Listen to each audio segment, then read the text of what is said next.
The pancreas may be an organ that is small and often forgotten about, but its role in the human body is large, and the effects on its function can lead to a whole chain of problems in the body. Below and behind the stomach is the pancreas. It's a flattened gland about 6 inches long, which connects to the first part of the intestine, known as the duodenum. It has a vital role as an endocrine gland, releasing hormones into the bloodstream.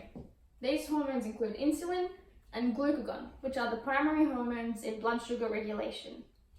Cells require glucose in muscle cells, where they are used up as energy for their function, or in fat cells as energy storage. Cells contain insulin receptors, and when the pancreas releases insulin, it is binded to these receptors, allowing the glucose to be obtained by the cell. The pancreas detects when there is too much sugar in the bloodstream, and then sends out insulin to the fat cells and other cells in the body, allowing them to take in the glucose so that there is less glucose flowing around in the bloodstream. The pancreas always has a constant amount of insulin which is released, and as the glucose cells in the bloodstream increase, the insulin also increases, and as it decreases, it does the same. In a similar way, the alpha cells of the pancreas detect when there is not enough glucose in the bloodstream, and in result, it releases the hormone glucagon, which sends signals to the liver to produce more glucose, which is spread into the bloodstream. These two functions work harmoniously to provide a homeostasis where the levels of blood sugar is balanced at a healthy level of 80 to 110 milligrams in every 100 mils of blood. However, the ability of the pancreas to stabilize blood sugar is not always the case, and this is the reality for diabetes sufferers. As you may already know, diabetes is when there is high blood sugar, and this is related to the pancreas not being able to produce insulin.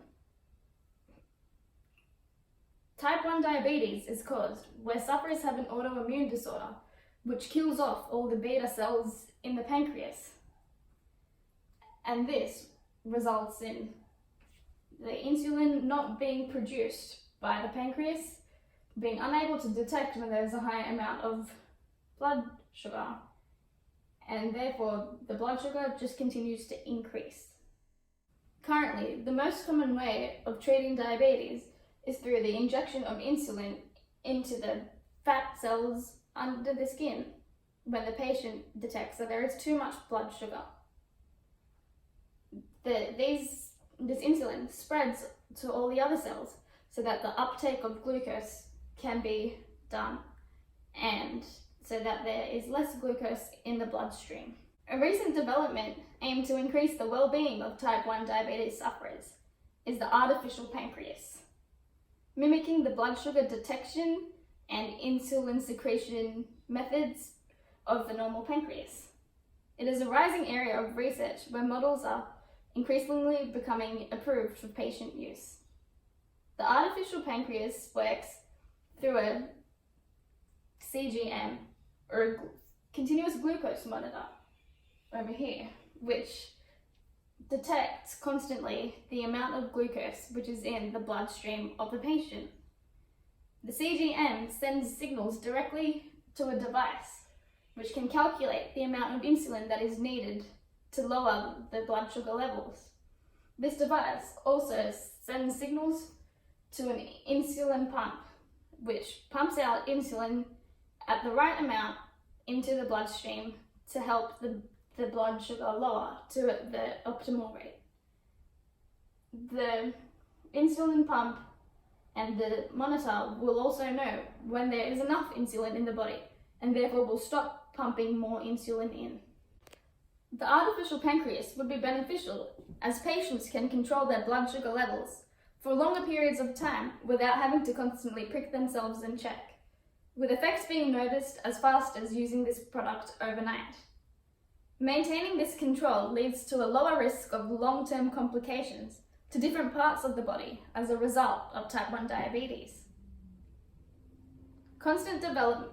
The current goal is for the artificial pancreas to be more widely approved around the world and become increasingly accessible to the millions of people who suffer from type 1 diabetes.